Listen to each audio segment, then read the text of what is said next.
Hello Jen, my name is RemovableSanity, and today I'm reviewing Night Slashers Remake on the Series X, developed by Storm Trident SA and published by Forever Entertainment SA.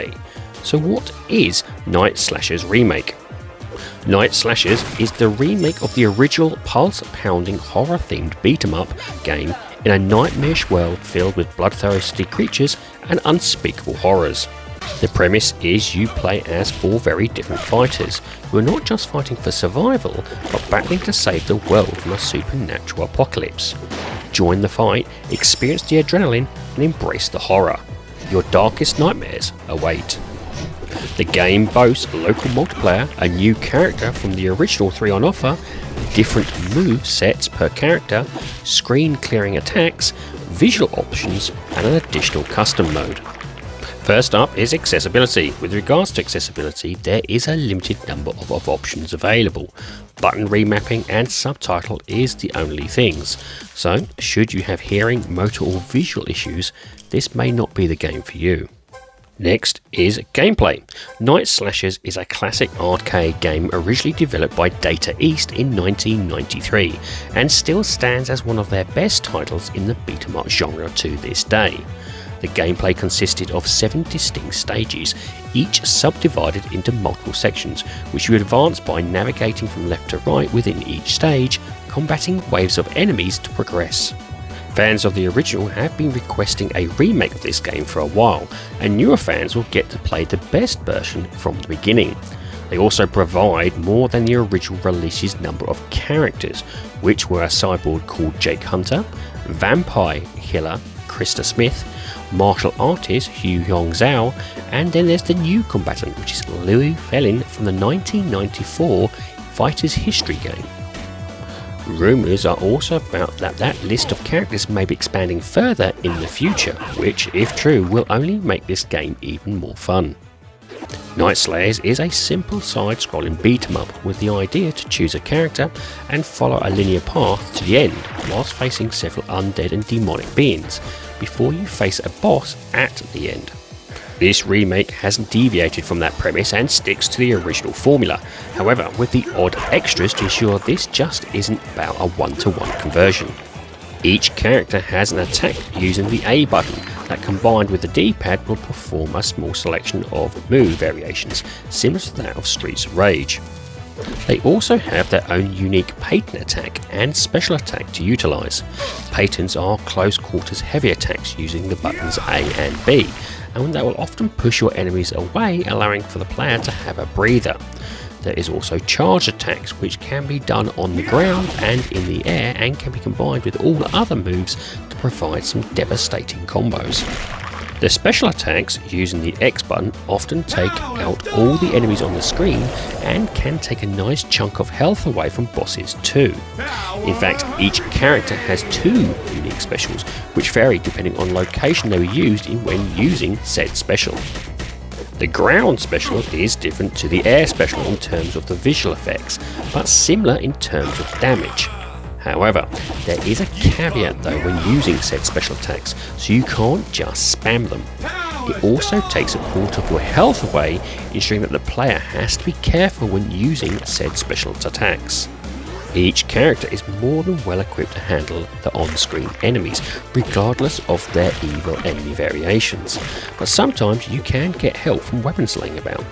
However, these combination of knives and rocks, which are the only choice, do little damage when using them, that I often ignore them altogether.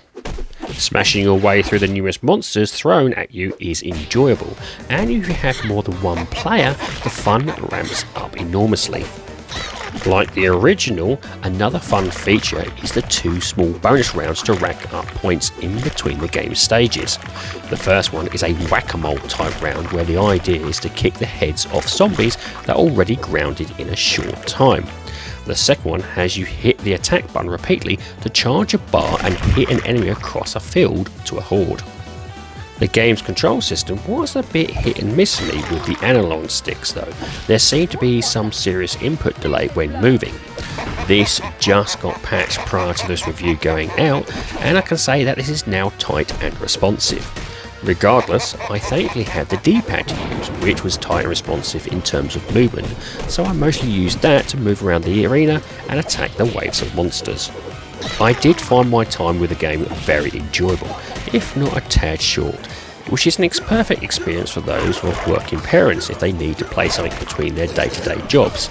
The game does provide a local multiplayer, which is superb and a much more fun experience, with even online multiplayer potentially in the works. Fingers crossed. Next up is the graphics. The visuals of the game are a bright, colourful hand-drawn comic style that will be Marmite to some fans. For me, I like the crisp visuals, but they do seem very flat, like a cardboard cutout, compared to the original 3D pixel style for some reason. This is more apparent when you are trying to navigate your way to an enemy, and it's hard to gauge where they actually are on the level due to this lack of 3D referencing. There was also some issues with the enemy's hit AI, as it would often ignore you unless you moved closer to them, which can easily be taken advantage of. There is filter options which makes the game look retro, rather than play the original with new combat mechanics, which I do hope they can somehow add in later. Characters also unlock new colour skins as you complete the story with each of them, so it is easier to distinguish from each person should you and a teammate choose the same character. There is also a custom game mode which allows a variety of mutators that adds a variety of things like exploding corpses and stronger enemies. Enemies are nicely varied and include all sorts of monsters of zombies, werewolves and demonic spirits. Boss ranges from mummies, possessed armoured knights to vampire lords. Waves of enemies on the screen can make things hectic and a bit difficult, which is why 2, 3 or 4 players can help produce a better experience. The bosses, like all soul-scrolling beat-em-ups, are the strongest enemies to encounter, and will include a large health bar for you to cut down before you can progress. Like the main game's comic visual style, the game's level environments and background visuals are crisp and dynamic, and each has some background loop animations rather than static images. The levels are varied and enjoyable, from planes, mansions, cemeteries and hospital suites, to ensure that you're always engaged with no matter the location. Finally is sound. The game has limited voice work focused on in-game sound bites, similar to that of the original, which provides some great laughs over their hilariously bad voice acting. Cutscenes, however, like the original, are told through text and not sound.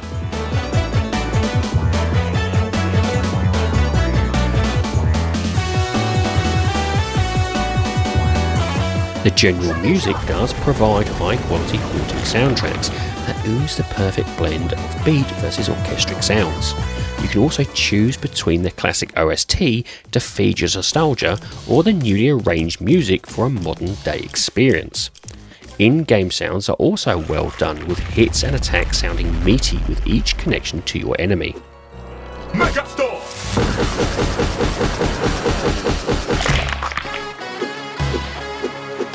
My recommendation here would be a quality headset to enjoy the smooth battle sounds and music to its fullest. And this leads me on to the rating of the game. Now, I rate games in order of avoid, on sale, great purchase and must own. My rating for Night Slashers Remake is a great purchase. Whilst the game does a decent enough job of replicating the original and modernising some elements, I do feel that some of the issue it presents takes away from a more polished performance for its price.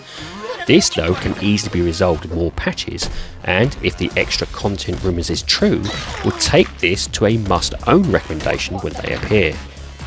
The game is currently priced on Xbox at £8.39 or approximately $10, and depending on your skill and patience would give you well over 3.5 hours worth of gameplay.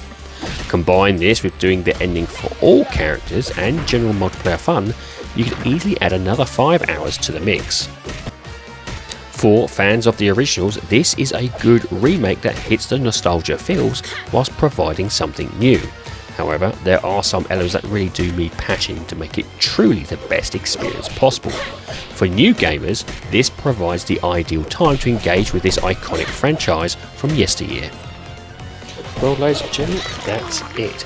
I do hope you like this review, and if you do, please like, share and subscribe if you so wish. And if you would like to put some notes or even just a comment in the comment section, I do like reading them. Anyway, have a great time gaming, and I'll see you all again soon.